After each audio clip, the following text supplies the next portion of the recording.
God says every battle which comes to you is not your battle.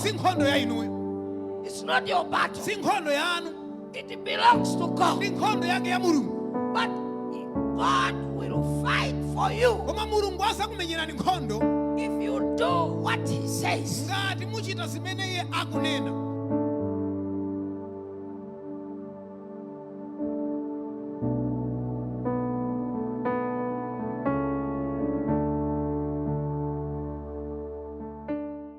The word of God is a weapon of warfare.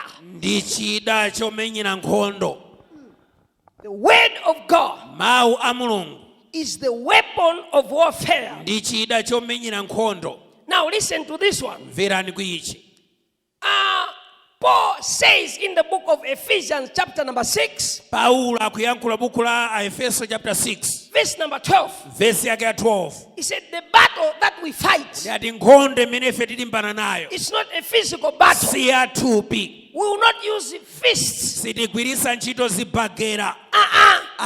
will not use blows. We will not use knives, sword, or guns.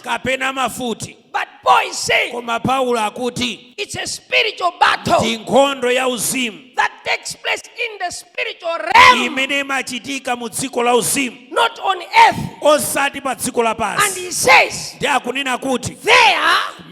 in the spiritual realm, we fight with evil spirits, powers, principalities that are in the spiritual world. Listen, ladies and gentlemen, if you find yourself in problems, you must know they are not physical. They are coming from the spiritual world. Somebody is orchestrating those problems. Am I talking to somebody? Yeah. Some of you, you are what you are, not what God wants you to become. Some of you, you have what you have, not what God wanted you to have. In the book of Matthew, the Bible says, for the kingdom of God suffers violence, but the violent take it by force. What it means is this: the kingdom of darkness in the spiritual realm is forcing us to be what we are not supposed to be, to experience what we are not supposed to experience, to do what we are not supposed to do. When we become children of God, we are supposed to do good things. We are supposed to live a holy life. Why do you sin? The kingdom of darkness forces you to live in sin when God wants you to live a holy life. So it is a battle. It is a battle. The kingdom of darkness wants you to experience evil. The kingdom of God wants to experience good things. So you are in the battlefield. The battle is going on. Are we together? There are some people, when they are just born, the father dies or the mother dies. What is happening? The devil is against the future. Are we together? When Joseph was a young man, was living with his brothers, God Almighty showed him he shall become a head. Everybody shall bow before him. The devil was against that. It was a battle. His brothers wanted to kill him. They threw him in a drain. Then they sold him to Egypt. And they said, let's sell him and see what will happen of his dreams. Let us kill him and see what will happen to him.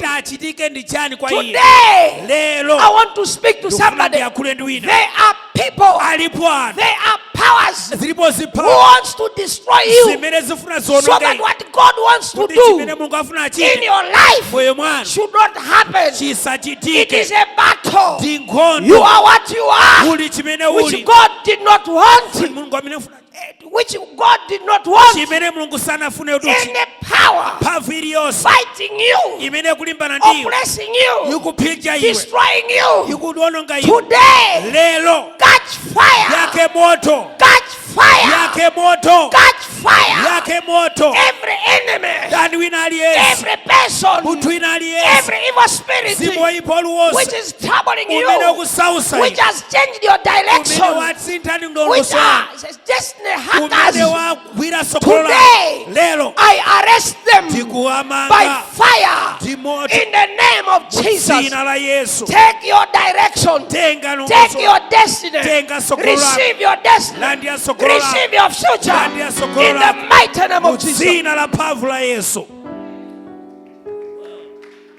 So Paul is saying, in this battle, we don't fight with one another. A man can come and begin to shout at you because of a small issue which happened. Your husband or your wife can react. A small issue, but the way she reacts, you'll be surprised. Up to this far, up to this far. Wow! There is a battle. They don't want you to have what you must have. They don't want you to become what you must become. It is a battle. So Paul is saying, therefore, make sure you put on all the armor to fight this battle. So one of the weapons which you must use in this battle is the word of God. Is the word of God. The word of God is one of the armor which we can use to fight every battle that you are going through. If you are sick, you can use the word of God. If you are poor, you can use the word of God. If enemies are fighting you, you can use the word of God. It is a bullet. It is a bullet. It is a bullet. It is a dynamite. It is a dynamite. It can explode. Mukumva zida za uzimu zimaoneka ngati sizingachite kanthu. Tikamakuuza kunena kuti Mulungu ndi chida choti muphulisire kundima wakunja zimaoneka ngati simple. Okay, let's read 2 Corinthians chapter number 10 verse number 4. 2 Corinthians chapter 10 verse number 4. chapter 10 verse 4. Yeah. For the weapons of our warfare. Pakuti zida za nkhondo zathu. Mukumvetsa pamenepo? Pakuti zida za nkhondo imene timamenye ngati ana a Mulungu are not carnal. Sizathupi. They are not like guns, knives, stones. Siziri ngati mifuti, mipeni ndi zina. You cannot see them with your eyes. Simungathe kuziona ndi maso anu. You cannot handle them with your eyes. Simungazigwire ndi manja anu. But listen what the Bible says. Even though we don't see them, even though they are not physical, even though they are not physical, but listen what the Bible says. But they are mighty. Amen. But they are mighty. But they are able to demolish stronghold. They are mighty in God. Are you getting that? They are mighty not in man. They are mighty in God. What it means is this. When kuti I'm using them, ndikamazigwirisa ntchito I use them when I'm in God. ndikuzigwirisa mmene ndili mwa When Mulungu. I'm using them, ndikamazigwirisa ntchito God is involved. ndekuti Mulungu When alowerera. I'm using them, ndikamazigwirisa ntchito God is involved. Mulungu ali The mmene. power which emanates from those weapons mphamvu imene matuluka muzida zimene comes from God. ikuchokera mwa Mulungu. So they are able Ndi zakutha to put down kutsitsa the strongholds. zikulu What zimaukulu. is to put down? Kodi kutsitsa ndi To kutani? demolish. Kuphwanya, To kugumula, demolish. kugumula. Listen, Verani. there are some places Pali malo ena that when you look at them, oti mukayang'ana you'll be able to know mukhala ndi kwa this kuzindikira place is a difficult place. kuti malo awa ndi ovuta. People who stay there are Anthu difficult amene people. amakhala apa ndi ovuta. Like, for example, South Africa. Mwachisanso South Africa. South Africa, South Africa. there is a place called Soweto. Pali malo otchedwa Soweto. If you hear about Soweto, Mukamva za Soweto. and there is a place called Hillbrow Ndiye pali malo otchedwa kuti in Johannesburg. ku Johannesburg. You hear about Hillbrow. Mumva za Hillbrow. It's a difficult place. Ndi malo ovuta. Are we together? Tili limodzi Do kodi. you hear what I'm saying? Mukumva kodi. So, such places, Ndiye malo ngati amenewo. there are evil powers Muli zimphamvu that zoyipa are established zimene zakhazikisidwa. in such places Malo ngati amenewo. that makes all the children unruly. Zimapangisa ana kukhala That owukira makes all the people osamvera. evil. Kupangisa anthu okhala There oyipa. are some tribes Kuli mitundu ina that you yourself, you know. yoti niyo mukuidziwa This tribe kuti mtundu is a difficult tribe, ndi mtundu wovuta full of battles always. wodzala ndi nkhondo nthawi zonse. What happens? Chinachitika There are some powers, pali zimphamvu there are some strongholds pali maukulu that are in control. amene akulamula. And there are also some families Ndiye pali mabanja enanso that you know. amene The mukuadziwa. father, Bambo, the mother amayi are difficult people. ndi anthu The ovuta. children Ana are difficult ndi people. ovuta. If your relative Ngati abale anu finds a girlfriend or a boyfriend from that family, akangopeza chibwezi kuchokera banja limene, everybody will refuse. aliyense akana. Why? Chifukwa chani? That family is well known Banja limene ndi lodziwika bwino about their being difficult people. ndi chikhalidwe chawo choti ndi wovuta. What is going on? Chikuchitika ndi chani? There are some strongholds. Pali maukulu There ena, are some powers pali zimphamvu zina that have been established zimene in zikukhazikisidwa that family mu banja limenelo, that causes those people to be unruly and zimene difficult. zimapangisa anthu okuti akhale osamvera ndi ovuta. Are we together? Tili limodzi koma. Now the Bible says, Baibulo likuti but the word of God koma mawu a Mulungu is full of power, ndi odzala ndi mphamvu that it is able kuti ndi akutha to demolish kugumula those pillars, zimapirala those zimenezi, strongholds mapirala that amenewo make those people become difficult. zimene zimapangisa anthu okukhala ovuta. You might be here today. Ina uli pano You are lero coming from a family kuchokera mbanja where people don't stay in marriage anthu sakhala mbanja because of those powers. chifukwa cha But I'm zimphamvu here to tell you, pano kuza here there is the power pali mphamvu from the word of God yochokera mawu a that Mulungu will set you free. imene And kumasule when it set you free, Ikakumasula. you will get married. kukwatiwa. You might be here today. Ina uli pano You are lero coming from a family kuchokera mbanja where people are poor. kumene anthu ali osauka Nobody gets successful. palibe amene I samapambana. came today Dadza lero to release you kuza kumasula from iwe poverty. kumphawi I declare, kulengeza be loose umasulidwe from poverty kumphawi in the name of mu Jesus. dzina la There are Yesu. powers, Pali zimphamvu, there are evil spirits pali mizimu yoyipa that get hold of a clan, imene imagwira mtundu that all the clan kuti mtundu will be wonse suffering from uzivutika one sickness. kutenda But iyi. I'm here to Koma tell ndili you, pano the kuza word of God mawu a Mulungu is a weapon ndi chida that can be used chimene to chingagwiritsidwe demolish those kugumula powers, Zimphamvu and you be zimenezi. set free from that sickness. kumasulidwa kuntenda May you be zimenezi free. mumasulidwe Whatever chronic sickness, Tenda za whatever mkono. covenant sickness, Tenda za whatever tribal sickness Tenda za that you are kutundu. suffering from, Zimene I mukuti. dismantle it by Kuzipasula. fire Ndi in moto. the name of mu Jesus. dzina la Yesu. So we are saying, ndeti kunena kuti the word of God mawu a Mulungu is a weapon. ndi chida. Let's read Matthew chapter number 4. Tiye tiwerenge Mateyu chapter 4 Verse number 4. verse yake ya 4. So now I want to teach you ndofuna ndikuphunzitseni sopano how you should be using the word of God mene mukuyenera to muzigwirisira fight the enemy. kuti mumenyane ndi Matthew ndani. chapter 4 verse number 4. Mateyu chapter 4 verse But yake he 4. answered and said, Ndipo anayankha nati, it is written, kwalembedwa, man shall not live by bread alone, munthu sadzakhala ndi moyo ndi but mkate by wokha, every word that proceedeth from the mouth of God. amene achokera pakamwa pa Mulungu. Let's start with verse number 3. Tiyambire verse yake ya 3. Now when the tempter came to him, Pamene omuyesa anabwera kwa iye, he said, anati, if you are the Son of God, ngati uli mwana wa Mulungu, command that these stones become bread. lamulira miyalayi kuti ukhale mkate. And Jesus answered and said, Yesu anayankha nanena kuti, it is written, kwalembedwa, man shall not live by bread alone, munthu sadzakhala ndi moyo ndi mkate wokha, but by every word that proceedeth from the mouth of God. koma ndi liwu lililonse limene lichokera pakamwa pa Mulungu.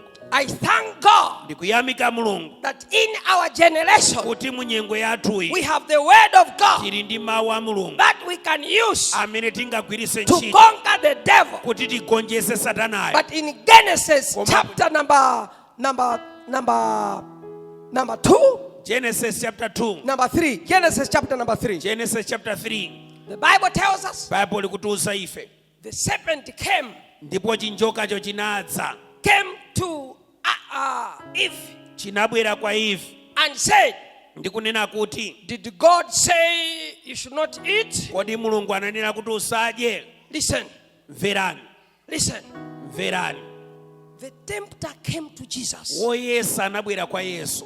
What it means, Zikutanthauza kuti what Jesus went through, chimene Yesu anadusamo, we will also go through. ifenso tidusamo. That's why children of God, you have to be very clever. Chifukwa chake ana a Mulungu tikuyenera kukhala wochenjera. Read the word of God. Kuwerenga mawu a Mulungu, Memorize the word of God. loweza mawuwo, Know the word of God. dziwa mawuwo. Are we together? Tili limodzi kodi. The Bible says, Bible likuti Jesus answered the devil, Yesu anamuyankha Satanayo, it is written. kwalembedwa. It's like Jesus slapped the devil. Pa! Zili ngati kuti Satana anammenya khofi Satanayo pa. My name. Then he also came again. Anabweranso. Verse number 5. Verse yake ya 5. Then the devil took him up into the holy city, Ndipo Satana anamutenga iye kumulowesa mu mzinda wa set him on the pinnacle of the temple. oyera anamkweza pamwamba pakachisi. Verse number 6. And said to him, Nati kwa iye, if you are the Son of God, ngati uli mwana wa Mulungu, throw yourself down. ziponye wekha For pansi, it is written, pakuti kwalembedwa, he shall give his angel charge over you, adzalamulira angelo ake kuti asamale and iwe. in their hands shall bear you up, lest you Ndipo dash your m'manja foot mwawo against the stone. adzanyamula, sadzalola phazi lako kuti likagunde mwala pansi. And Jesus answered, verse Ndipo number Yesu 7. anayankha, Verse number 7. verse yake ya 7. He said to him, Anati kwa iye, it is written again, kwalembedwanso, you shall not tempt the Lord your God. kuti sudzayesa Ambuye Mulungu wako, usamuyesa Ambuye Mulungu wako. Verse number 9. Verse yake ya 9. Verse number 9. And he said to him, Ndipo anati kwa iye, all these things I'll give you if you will fall down and worship me. zonsezi ndizakupatsa ngati ugwada pansi ndi kundilambira ine. Verse number 10. Verse yake ya 10. Then Jesus said to him, Yesu anati kwa iye, away with you, Satan. iwe choka, pita kutali ndi ine For it is Satana, written, pakuti kwalembedwa, you shall worship the Lord your God, udzalambira Ambuye Mulungu and wako, him only you shall serve. ndipo iye yekhayo udzamtumikira. 11. Verse yake ya 11. Then the devil left him, Ndipo Satana anamusiya iye, and behold, the angels came and ministered to him. ndipo taonani angelo anabwera namtumikira iye. He came to Eve. Anabwera kwa Hava. Did God say you should not eat? Kodi Mulungu ananena kuti tisadye? But Eve Koma Hava did not know this one is the enemy. sana azindikire kuti uyu ndi ndani. I'm here to warn you. Ndiri pano kuchenjezani. As children of God. Monga ana Mulungu. Anything China chili chonse. which is in the word of God. Chimene chili mawu a Mulungu. Which God said this one no. Chimene Mulungu anena kuti ichi ayi. When it appears to you. Chikaonekera kwa inu. Don't give that thing an ear. Chimenecho musachimvetsere. If it's a person. Ngatali muntu. No matter how beautiful that woman can be. Kaya ndokongola bwanji mkaziyo. No matter the sweeter the words. Kaya mawanga kome maka. Don't give an ear. Musamvetsere. A snake is a snake. Njoka ni njoka. No matter how beautiful it can be. Kaya inga kongole bwanji. If you take it, ukaigwira. One day, siku lina, it will bite you. Idzakuluma. You are a child of God. Iwe mwana wa Mulungu. Don't play with enemies. Usasewere ndi ndaniyo. So if they have did not know, sana dziwe, this one is the enemy. Utuyi ndi ndani. And began to answer. Anayamba. No. But he said we can eat everything and then, but this one, no. Usatisaje koma uoka ai. Satana no wapezano. Chifukwa choyamba Satana amafuna aone kuti kodi uyu kuti ndimulowe ndingalowe pati. Kodi inuyo akazano aja nekuti koma mmagwirizana bwino bwino. Bwanji ndikuona kuti batana papa sina mange mwachokera ku nyumba ino. Leo ndimene atero makuyandikira funa limange batani licha. Nekulimanga kuti iwe kuna asa. Koma mai uchosaona ya. Uya kumanga batani.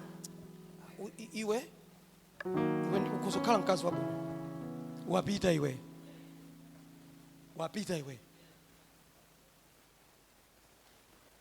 That's how the devil comes. But any word that the enemy produces that is not from God. Koma mawe naliwosa mine Satana atulusa mine sachokera kwa Mulungu. Do what Jesus did. Chitani Yesu zimene anachita. It is written. Kwalembedwa. Are we together? It is written. Kwalembedwa. Chwa amatumiza tuka WhatsApp message. Ama ngukutumiza kaka 2 ticks.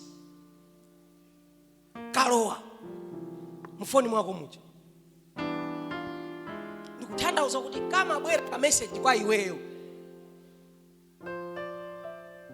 munthu koma ndokwatira ndiye wabweresa ka message kwa iweyo kodi ndiye kuti iwe ndiye kuti uzingokhala chonje mmene zililimo ndiye umayamba kupusa ukamba kulula ede amunanga zimene amandipanga amapanga zakuti wadziwa polowera edi salale ndiyo chepa kuntchito kwathu ndiye mene zili adziwa polowera ndamba kukuza timaba kuntchito kuja timaba kumene kuja wapeza polowera weka unamuza salale ndiyo chepa ndabwana amavuta apeza polowera. Mveserano kuno Yesu anangomuyankha sanafune zokambirana vuto la anthu mmafuna mukambirane ndi munthu uja iliyo ndinu ana Mulungu mukudziwa bwinobwino uyuyu ndiolakwika mukudziwa bwinobwino koma chifukwa timauti ja mukumamva nato kukoma tambuzanza uli ndi vuto umva bwanji kukoma mawu anijerekezi.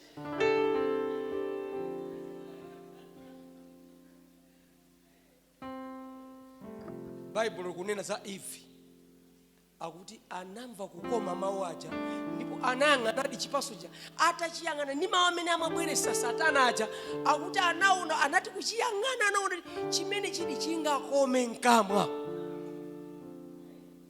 ndi anachola nachilawa ndanaona kuti chinali chokoma koma chinali choononga. There are things out there. They are sweet but destructive. Jesus said, Yesu ananena kuti it is written. Kwalembedwa. Ndiye amatumiza ka SMS kacha 2 ticks. Ndiye umva mthupi mwako Mene ndikuonera lero ndidwala malungo wachilandira. Koma kakabwera kamesika keche kalowa. Ngati umawerenga mawu Mulungu, immediately scripture imabwera nthawi yomweyo. By the stripes of Jesus, I am healed. Are we together? That's 1 Peter chapter 2 verse number 24.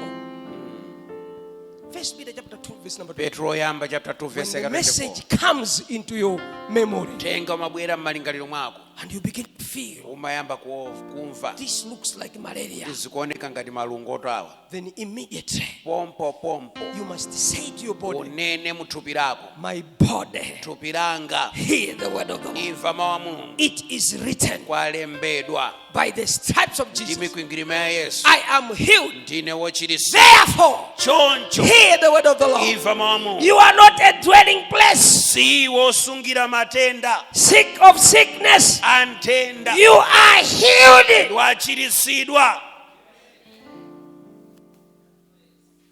Are we together?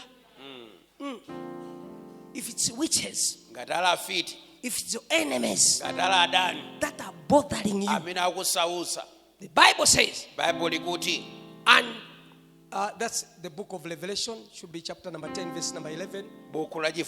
Chapter 10 verse 11. It says, and they overcame him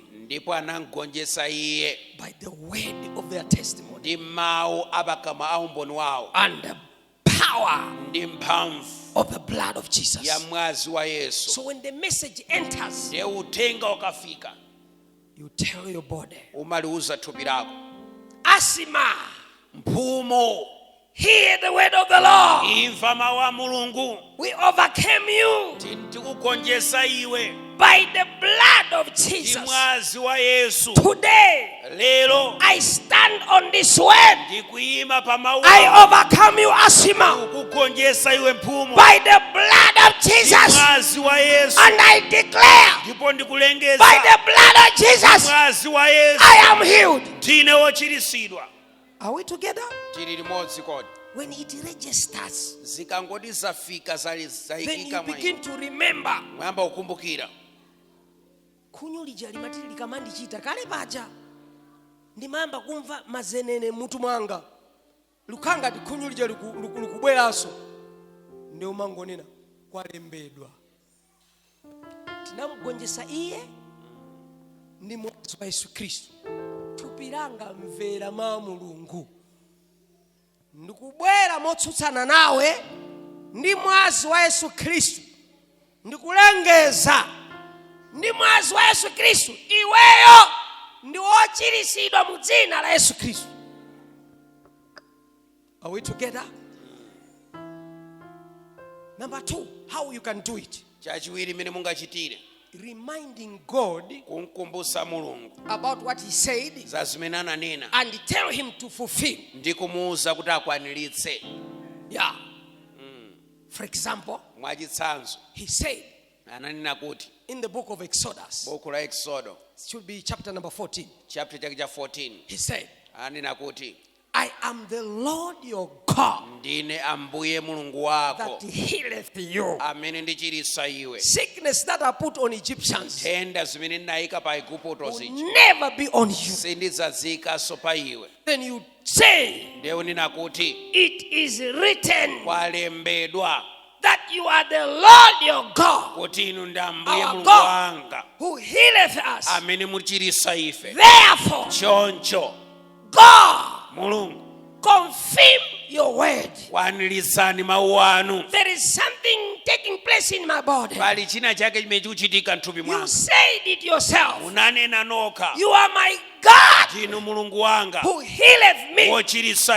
Today, confirm your word. Heal me now. Remove the sickness. Are we together? In the book of Exodus, chapter 23, verse number 25.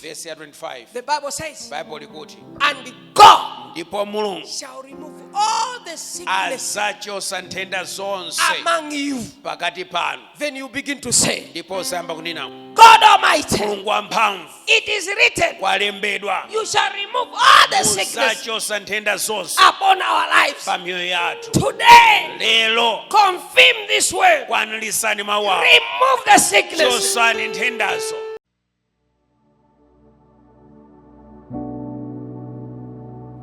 God says, mulungu amanena kuti every battle nkhondo ine iliyonse which comes to you, imene imabwera pa inu it's not your battle. si nkhondo ya inuyo, It's not your battle. si nkhondo yanu, It belongs to God. ndi nkhondo yake ya mulungu. But God will fight for you Koma mulungu asakumenyerani nkhondo if you do what He says. ngati muchita zimene iye akunena.